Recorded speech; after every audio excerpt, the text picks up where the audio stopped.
अकबर का साला हमेशा से ही बीरबल की जगह लेना चाहता था। अकबर जानते थे कि बीरबल की जगह ले सके ऐसा बुद्धिमान इस संसार में कोई नहीं है। फिर भी जोरू के भाई को वह सीधी ना नहीं बोल सकते थे। ऐसा करके वह अपनी लाडली बेगम की बेरुखी मोल नहीं लेना चाहते थे। इसलिए उन्होंने अपने साले साहब को एक कोयले से भरी बोरी दे दी और कहा कि जाओ और इसे हमारे राज्य के सबसे मक्कार और लालची सेठ दमड़ी लाल को बेच कर दिखाओ। अगर तुम यह काम कर गए तो तुम्हें बीरबल की जगह वजीर बना दूंगा। अकबर की इस अजीब शर्त को सुनकर साला अचंभे में पड़ गया। वह कोयले की बोरी लेकर चला तो गया, पर उसे पता था कि वह सेठ किसी की बातों में नहीं आने वाला। ऊपर से वह उल्टा उसे ही चूना लगा देगा। हुआ भी यही। सेठ दमड़ी लाल ने कोयले की बोरी के बदले एक ढेला भी देने से इनकार कर दिया। साला अपना समूह लेकर महल वापस लौट आया और अपनी हार स्वीकार कर ली। अब अकबर ने वही काम बीरबल को करने को कहा। बीरबल कुछ सोचे और फिर बोले कि सेठ दमड़ी लाल जैसे मक्कार और लालची सेठ को यह कोयले की बोरी क्या मैं सिर्फ कोयले का एक टुकड़ा ही 10,000 रुपये में बेच आऊँगा। यह बोलकर वह तुरंत वहाँ से रवाना हो गए। सबसे पहले उसने एक दर्जी के पास जाकर एक मखमली कुर्ता सिलवाया, हीरे मोती वाली मालाएं गले में डाली, महंगी ज्योति पहनी और कोयले को बारीक सुरमे जैसा पिसवा लिया। फिर उसने पिसे कोयले को एक सुरमे की छोटी चमकदार डिब्बी में भर लिया।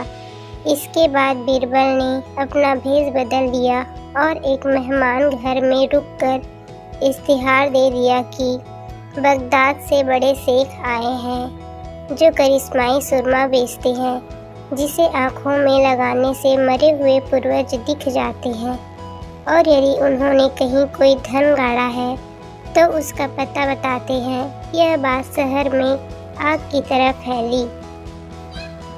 सेठ दमड़ी लाल को भी ये बात पता चली।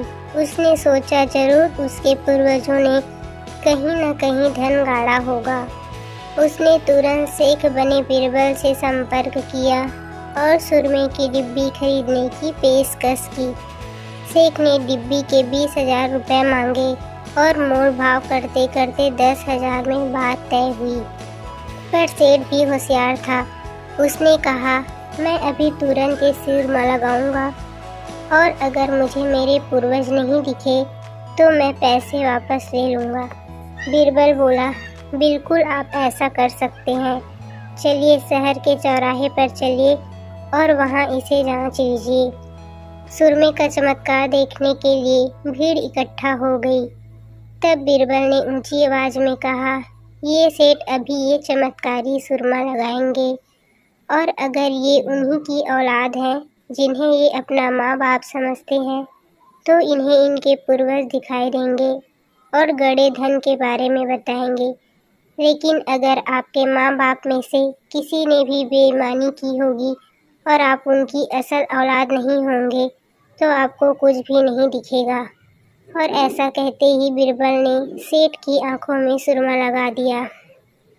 फिर क्या था, सिर खुजाते हुए सेठ ने आंखें खोली और दिखना तो कुछ था नहीं, पर सेठ करे भी तो क्या करे। अपनी इज्जत बचाने के लिए सेठ ने 10,000 बीरबल के हाथ थमा दिए और मुंह फुलाते हुए आगे बढ़ गए। बीरबल फौरन अकबर के पास पहुंचे और रुपये थमाते हुए सारी कहानी सुना दी। अकबर का साला बिना कुछ कहे अपने घर लौट गया और अकबर बीरबल एक दूसरे को देखकर मंद मंद मुस्काने लगे। इस किस्से के बाद फिर कभी अकबर के साले ने बीरबल का स्थान नहीं मांगा।